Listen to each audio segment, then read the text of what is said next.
Bismillahirrahmanirrahim. Alhamdulillahi Rabbil Alameen. Wassalatu wassalamu ala Rasulihil Kareem. Amma ba'd, brothers and sisters. Assalamu alaikum wa rahmatullahi wa barakatuh. Welcome back to Al-Islam Protection once again. Inshallah, in this short clip, I'm going to open up the false claims of the Salafiyah once again, just like we did in the previous video. Now, this is a short clip of Abu Usama in which he is talking about Ahmad Raza Khan. Just take a listen to this. We have some people like who follow the Brawi scholars and their leaders and so forth and so on. The person who is just a regular individual like our parents who believe in the Yarami and they believe in the Khatam, they believe in this khurafat and this shirk about the Nur of Allah. These people have sincerity, many of the regular people. And these scholars, they have knowledge and they know why they're saying what they're saying. So how can we understand the issue?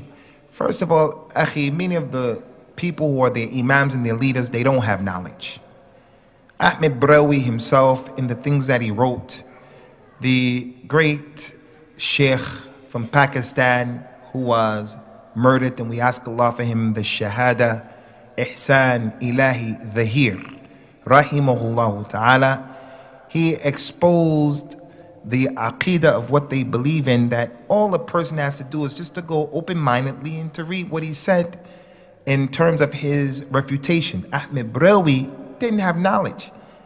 He built his beliefs upon weak hadith, fabricated hadith, speculation. It's not built upon ayat and built upon what the companions understood about those ayat. So it becomes necessary for the regular person to read.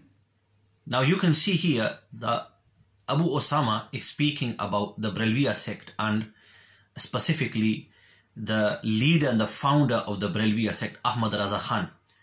He's talking about how he didn't have much knowledge and how Ahmad Raza Khan, the beliefs that he concocted were all based upon weak ahadith and fabricated ahadith.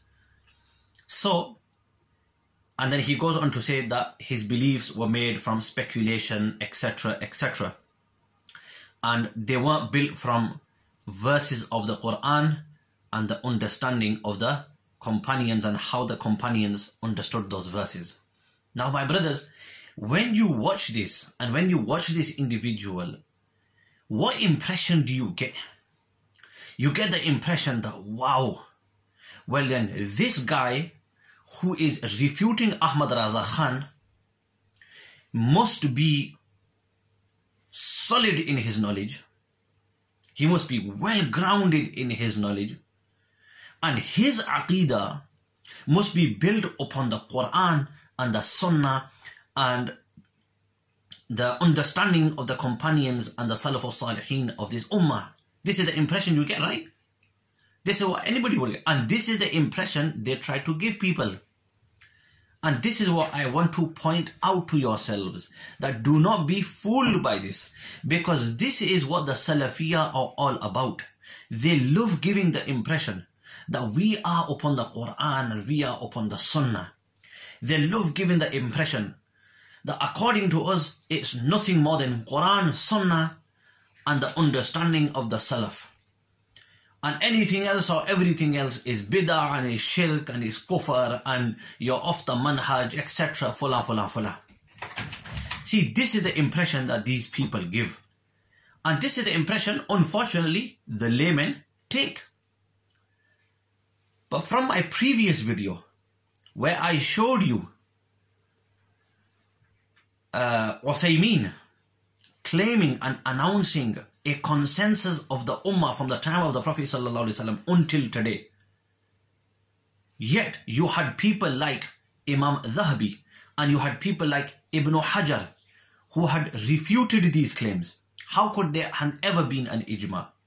Similarly, you've got this man here abusing others about their beliefs being built upon fabricated ahadith, their beliefs being built upon weak ahadith.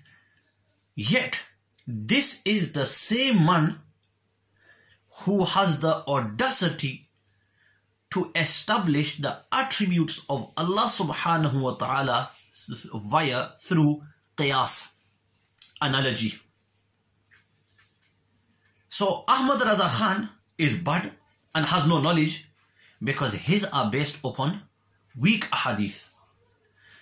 But this man has got the audacity to come out and tell people attributes and establishing attributes of Allah subhanahu wa ta'ala. 2 feet, astaghfirullah, 2 feet of Allah he's establishing through what?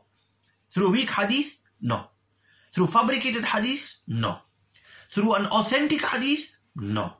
Through qiyas. Through qiyas. So my brothers, open your eyes. Don't be fooled by these people.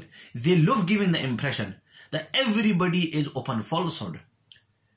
Everybody else follows other than the Quran and the Sunnah. It is us. And they love to give the impression that we do not tolerate anything other than the Quran and the Sunnah and the Salaf. Yet my brothers, they are far from it. These people are all about making claims. That's it.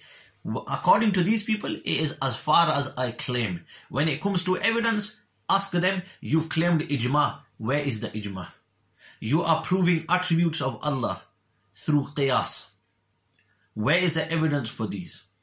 You are proving attributes of Allah by doing tashbih between Allah, resembling Allah and His creation when it comes to the eyes, when it comes to the issue of 2 eyes.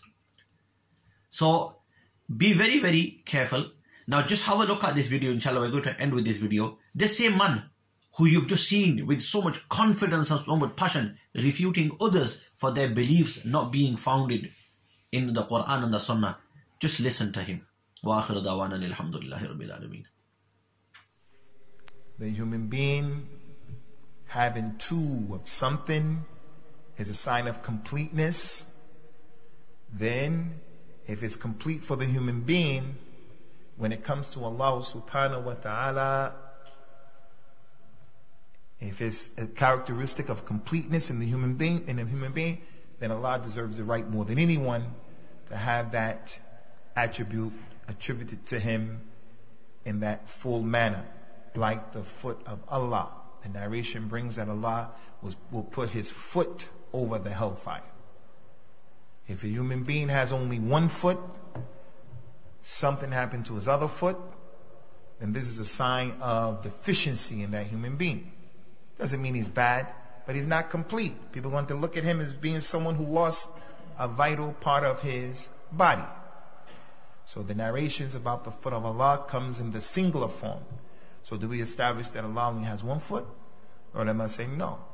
Allah has 2 feet. Although the text mentioned 1, because with the human being, 1 foot is deficient, so with Allah Azza wa Jalla it's deficient. That is a type of qiyas, and in this qiyas, very strict, small opportunity to make qiyas. But in the aqidah of al-Islam, the sunnah here, there's no qiyas. It is totally absolute at taslim, submitting. That's what it is. It's not